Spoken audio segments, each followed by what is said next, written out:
Queremos saludarlos desde aquí de Ontario, California. Dios nos ha bendecido con celebrar las reuniones aquí en el parking.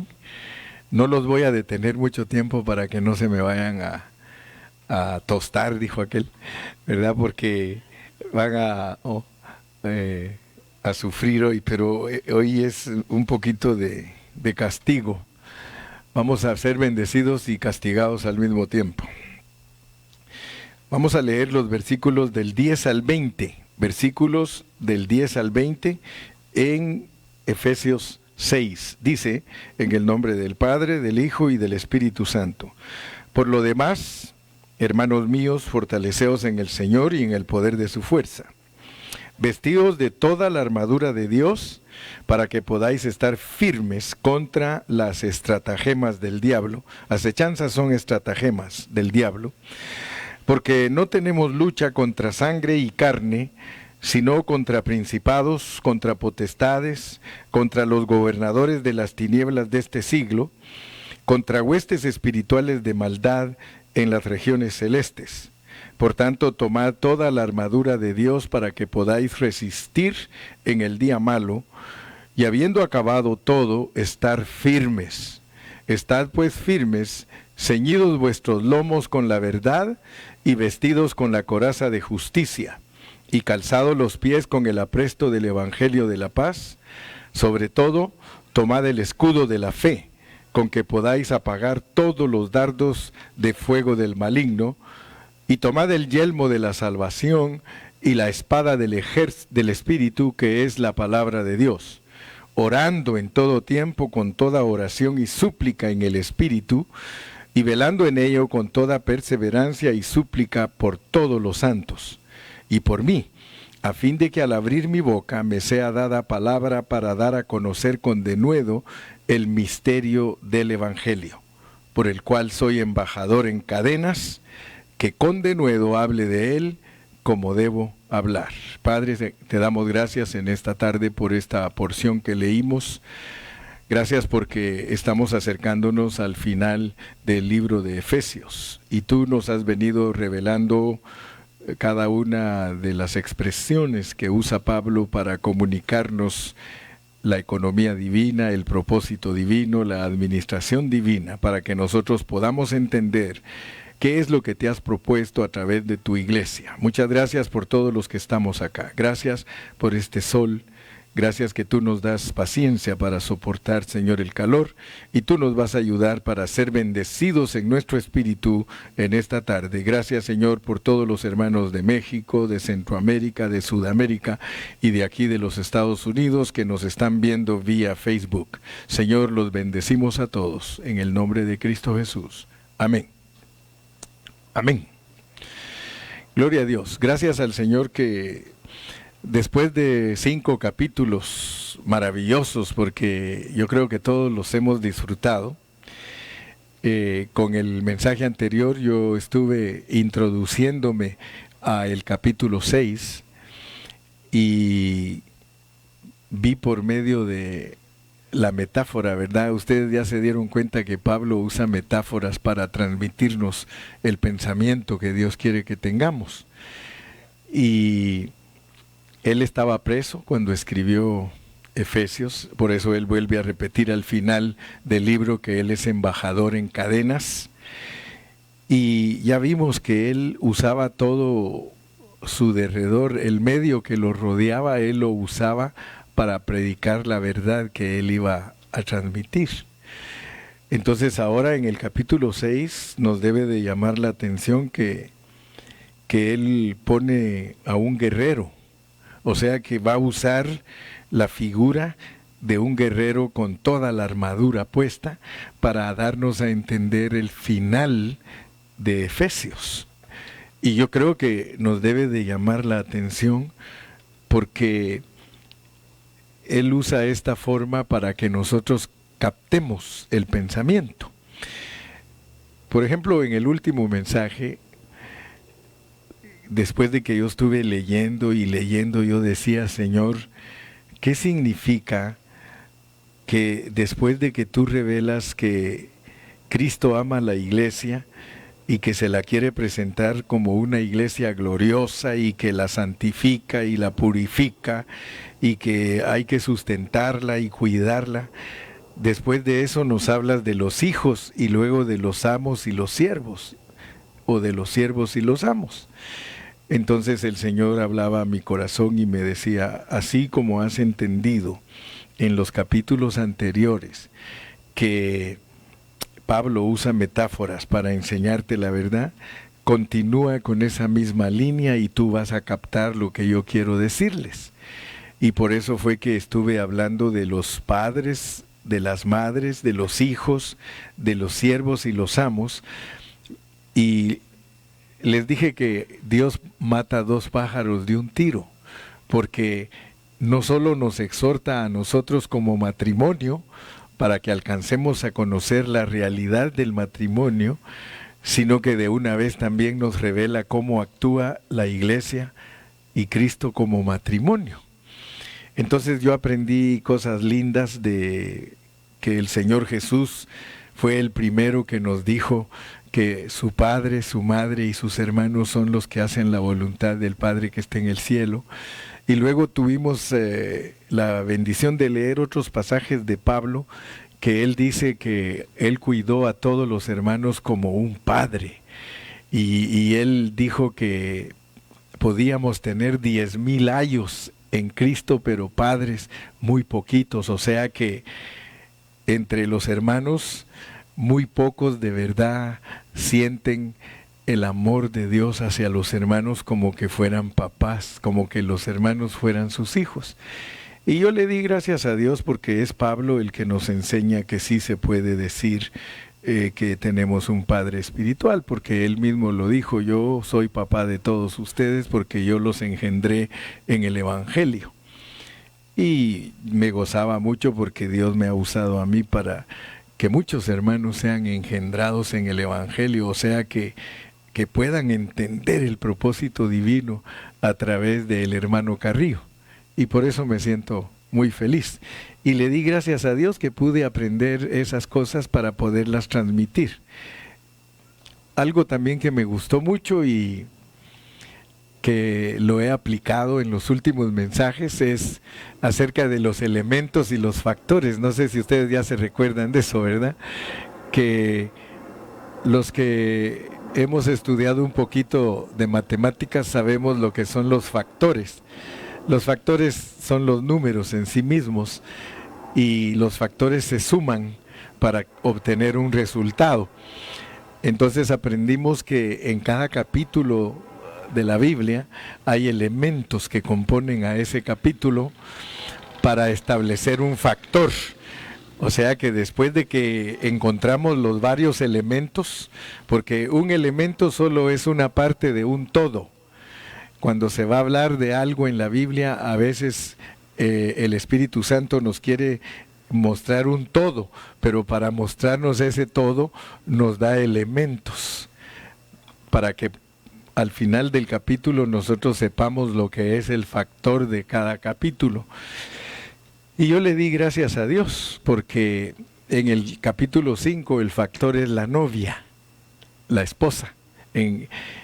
Y ahora que estamos en el capítulo 6, nos debe de llamar la atención porque la revelación de Efesios es progresiva.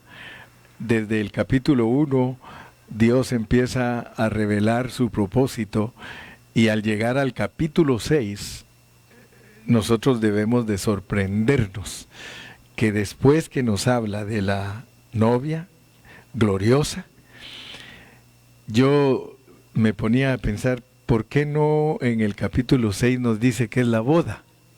¿Verdad que nos debería de decir, bueno, pues ya está gloriosa la novia, ahora a la boda, pero qué si nos manda a pelear con Satanás? Entonces eso es muy significativo, porque la novia, que es gloriosa, pues está vestida de blanco. Pero el Señor le dice, ¿sabes qué? Ya te vestí de blanco, ahora ya entiendes lo que es estar lista para una boda. Pero no quiero que te olvides que después de la boda viene una lucha. Yo no sé cuántos de los casados ya saben que así es, que después de la boda viene una lucha. ¿Cuántos lo han experimentado? ¿Han experimentado ustedes? Yo creo que todos los que nos casamos un día hemos experimentado que después de la boda nos tenemos que vestir de verde olivo.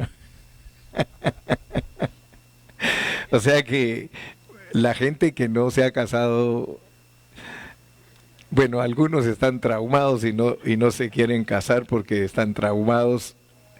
De veras, créanme que muchos hijos les cuesta casarse al ver cómo su papá y su mamá han vivido y tienen miedo de casarse porque dicen, no, para vivir como mi papá y mi mamá, yo mejor me quedo soltero.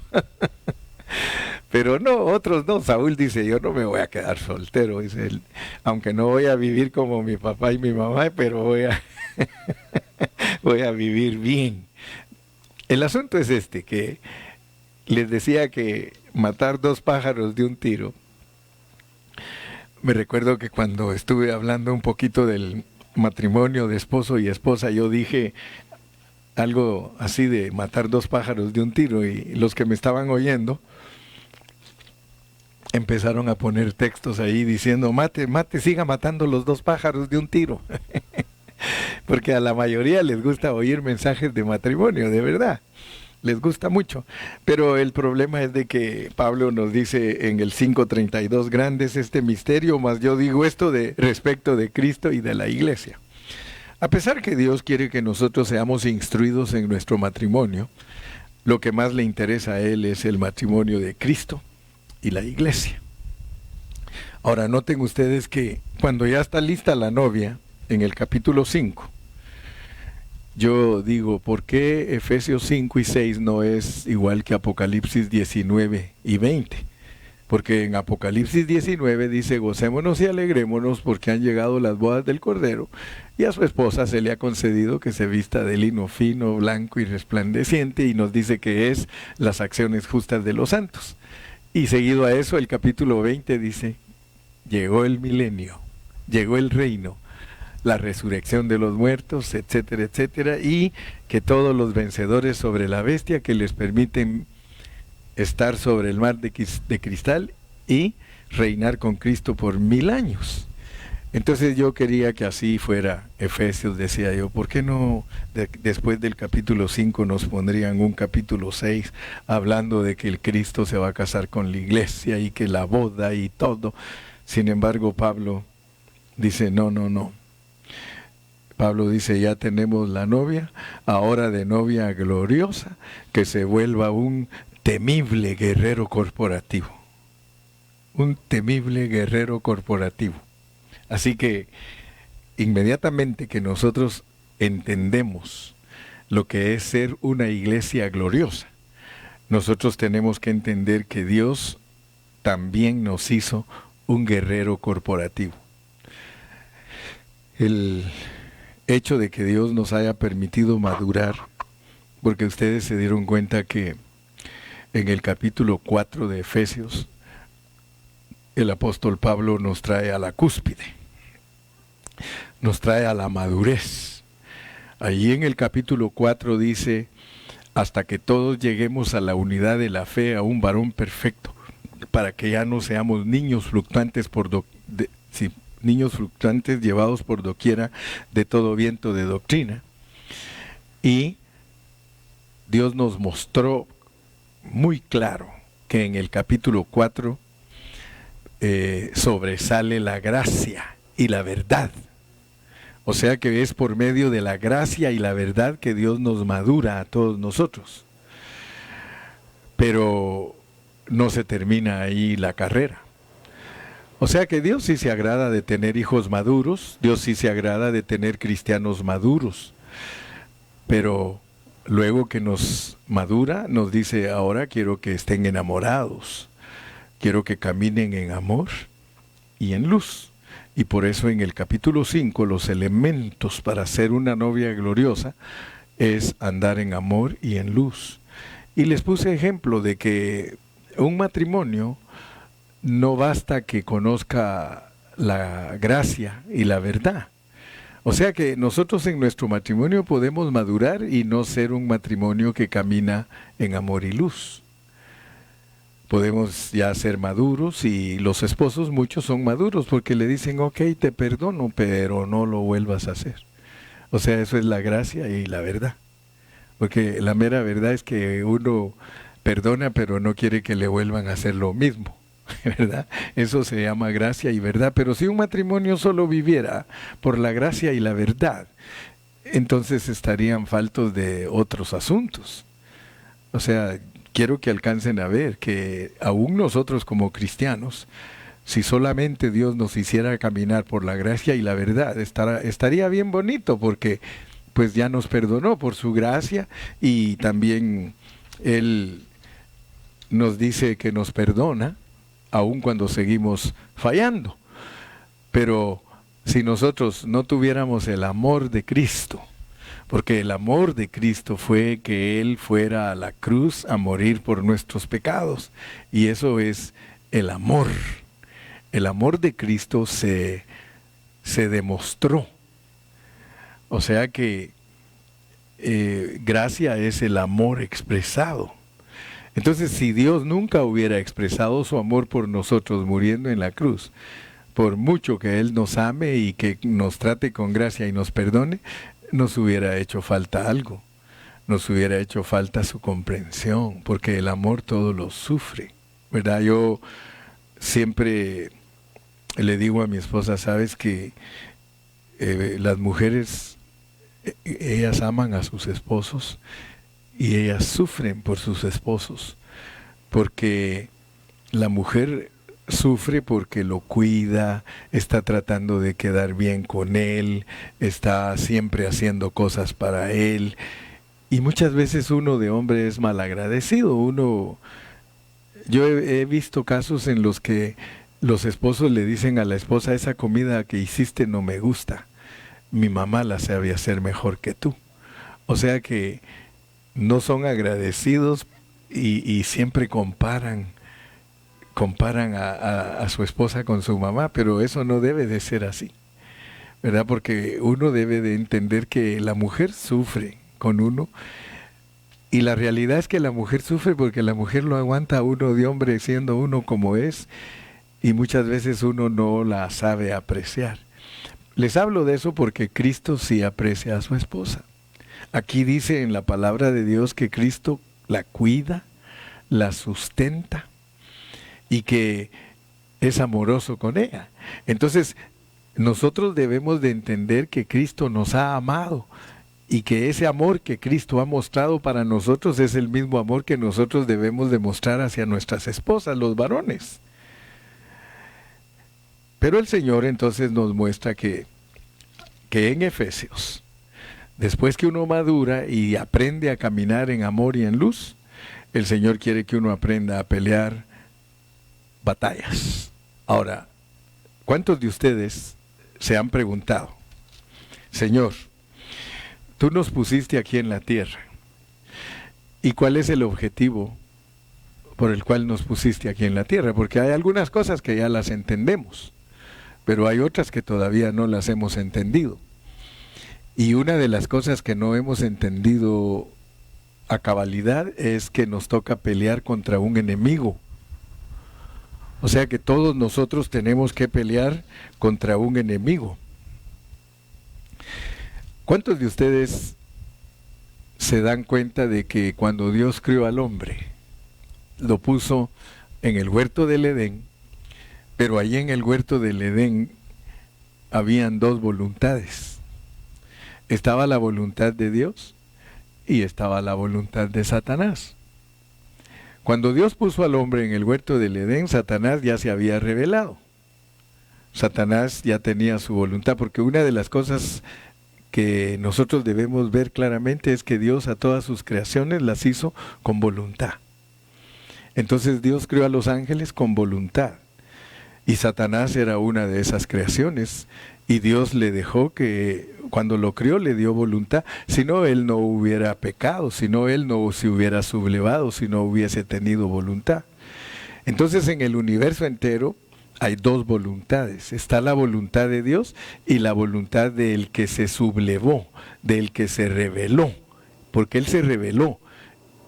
Y se rebeló porque tenía voluntad. Entonces Él, cuando Dios hizo el huerto del Edén y puso al hombre allí, Él se dio cuenta que al hombre lo puso también con voluntad. Muchos no han entendido cómo funciona Dios y qué tremendo es Dios, hermano, que Él a nadie obliga a nada. Dios a nadie obliga a nada. ¿Cuántos de ustedes obligan a sus hijos a que hagan cosas?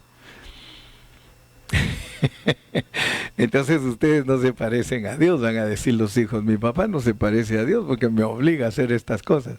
No, ese es otro rollo. Cuando el papá y la mamá le enseñan a sus hijos las cosas, esas son las disciplinas que tiene que tener un padre para sus hijos, para que sus hijos crezcan sanos.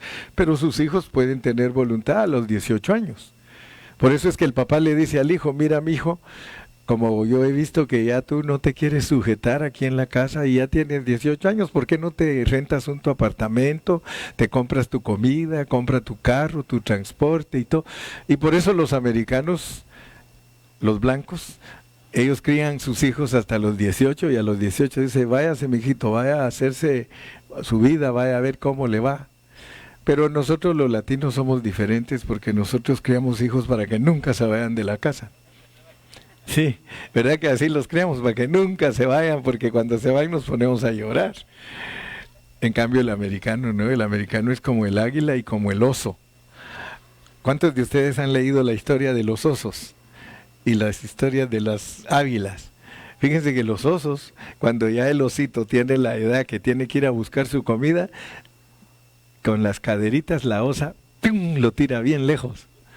Se acerca a él porque quiere estar con ella y ella ¡pum!, lo tira bien. Léanlo, van a ver que ella quiere que ellos aprendan a cazar.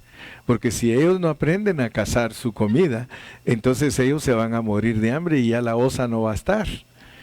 Entonces es muy importante. Y las águilas, ¿cómo hacen para criar sus hijitos? Ellas se los echan aquí arriba y se van hasta las alturas más grandes y luego los tiran.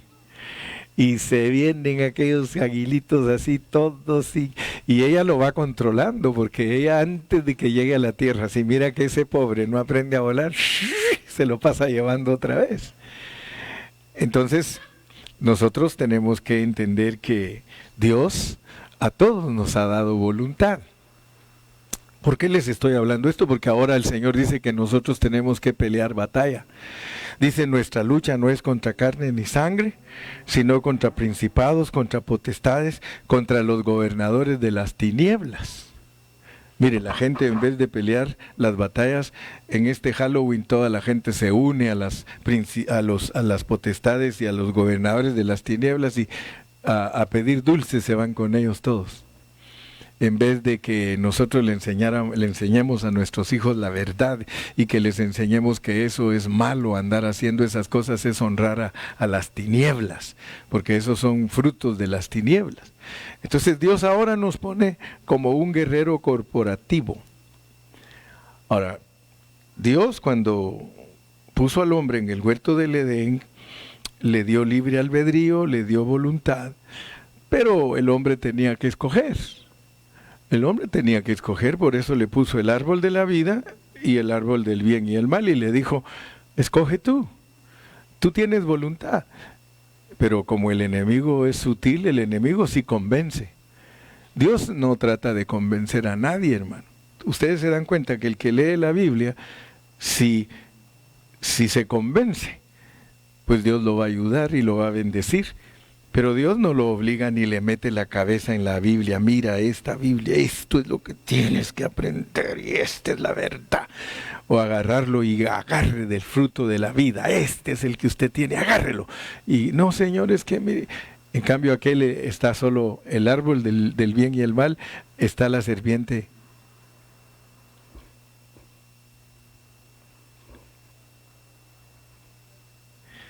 La serpiente es astuta.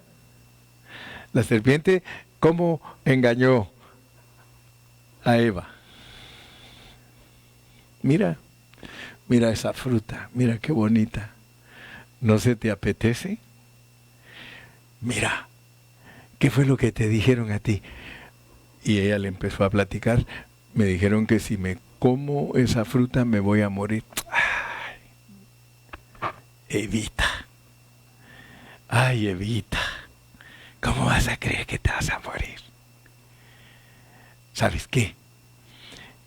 Dios sabe que si tú comes esa frutita, se te van a abrir los ojos. Vas a ser igual a Dios. No dice la Biblia que la serpiente era mexicana, pero le decía, ándale, pruébala. Bueno, la triste historia, ¿verdad? Ella comió. ¿Y qué sucedió? Antes de que Eva cayera, no era peleonera, no discutía, era llevadera. ¡Wow! Pero ni bien el enemigo la engañó y se volvió una vieja ogra. Se volvió una mujer peleonera. Le empezó a hacer guerra al marido. De veras, antes de que el hombre cayera no existían las guerras, todo era paz. Antes de que el hombre cayera entre los hombres, todo era paz. Antes de que Satanás cayera entre los ángeles, todo era paz. Lo que quiero decirle con esto, mis amados, es de que depende a dónde inclinamos nuestra voluntad, que todo se va a volver guerra. Desde el momento que Satanás abrazó su propia voluntad, se volvió una guerra entre Dios y Satanás, y por eso le quitó la tercera parte de los ángeles. Luego, el hombre y la mujer creados aquí, había paz, todo estaba tranquilo, pero aquel que se rebeló en la esfera celestial, hizo que el hombre se rebelara en la esfera terrenal y le ganó su voluntad, y entonces Adán le dio su voluntad al diablo, y desde entonces hay guerras en todas partes. Ahora hay guerras entre los países, ahora hay guerras entre hermanos, entre primos, entre tíos, entre padres e hijos, entre ciudades, entre policías y los que quieren robar. Ahora hay guerra en todos los ámbitos de la vida. ¿Por qué? Porque se entregó la voluntad al enemigo.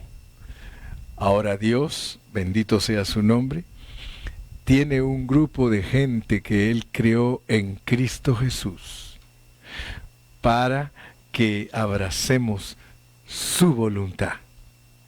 Para eso estamos aquí nosotros. Y con esto voy a terminar hoy porque no lo quiero hacer tan largo.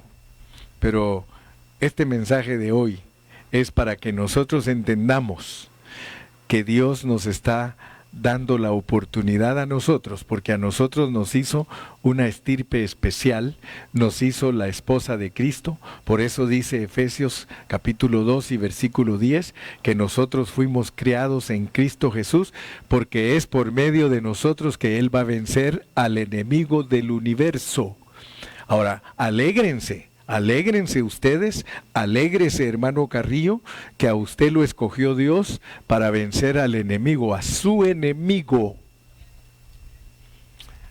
¿No le llama la atención a usted por qué Dios no vence a su enemigo directamente? ¿Por qué Dios no lo vence directamente y lo destruye y se acabó todo el problema? Él nos ha tomado en cuenta a su iglesia. ¿Sabían ustedes que solo su iglesia puede derrotar al diablo? ¿Sabían ustedes que solo Cristo y su iglesia son los únicos capacitados en el universo entero para derrotar a su enemigo?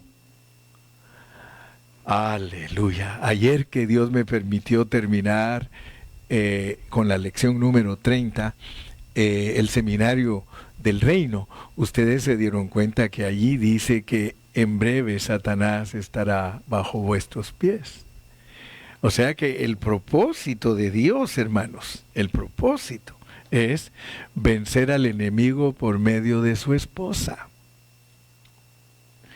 Si nosotros somos inteligentes, las esposas van a entender que en el matrimonio ellas tienen mucho que ver de que se venza al diablo. En un matrimonio donde hay problemas, la parte más indicada para solucionar los problemas es la esposa. Y Dios va a ayudar a ese esposo para que ella lo logre. ¿Cómo? Amándola, cuidándola, respetándola. Ella va a cambiar. Pero muchos maridos quieren que sus esposas cambien y no les dan el lugar que ellas merecen. Entonces, Cristo y la iglesia, piensen por favor, piensen. Cristo y la iglesia son los únicos en el universo entero y en todas las creaciones que están calificados para vencer al enemigo de Dios y que Dios los usa para ponerlo bajo los pies. O sea que el que ya lo venció es nuestra cabeza, nuestro esposo ya venció al diablo. Ahora falta que la esposa lo venza. Por eso les dije que en este momento la parte más importante para vencer al diablo es la esposa, porque en lo espiritual es lo mismo. El marido ya venció a el diablo, que es Cristo, y por eso Cristo compara a los maridos como él, porque nosotros se supone que somos hombres maduros y que estamos ya viendo la victoria a través de nuestra esposa.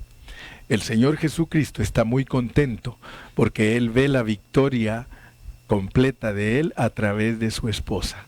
Así que gracias a Dios, hermanos, porque aunque la voluntad del hombre fue dañada, en Cristo Jesús la voluntad del hombre se restaura. Amén. Si aprendimos hoy que hay 3 voluntades, con eso basta. Con eso basta que hayamos entendido que en el universo entero hay 3 voluntades: la voluntad de Dios, la voluntad de Satanás y la voluntad de nosotros. Y si nosotros escogemos hacer la voluntad de Dios, nosotros vamos a tener al enemigo bajo nuestros pies. ¿Cuántos dicen amén? Gloria a Dios. Padre, gracias porque tu palabra ha sido entregada una vez más.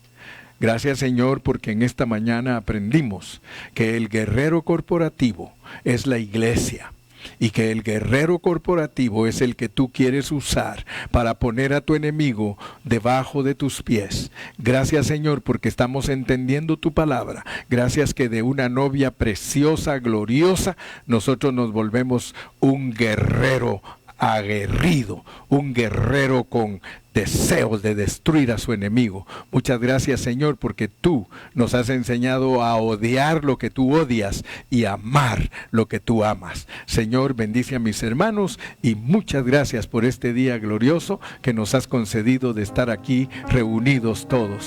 Señor, bendecimos a nuestros hermanos de Facebook. Gracias porque ellos se conectaron para tener contacto con nosotros y nosotros poder tener contacto con ellos.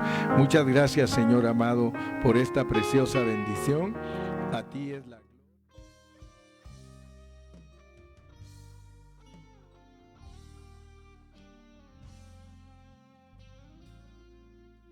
Quiero decirte, Cristo, cuánto te amo.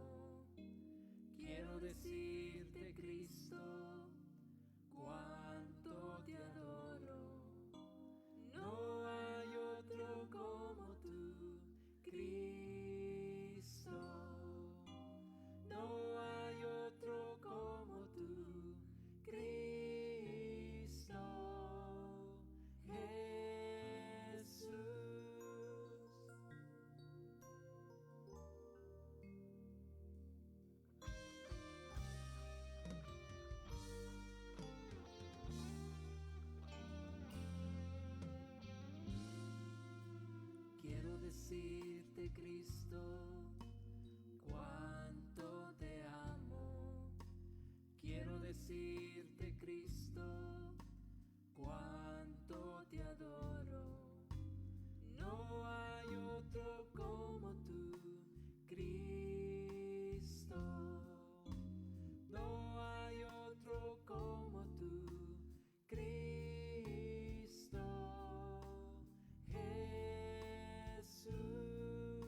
decirte, Cristo, cuánto te amo.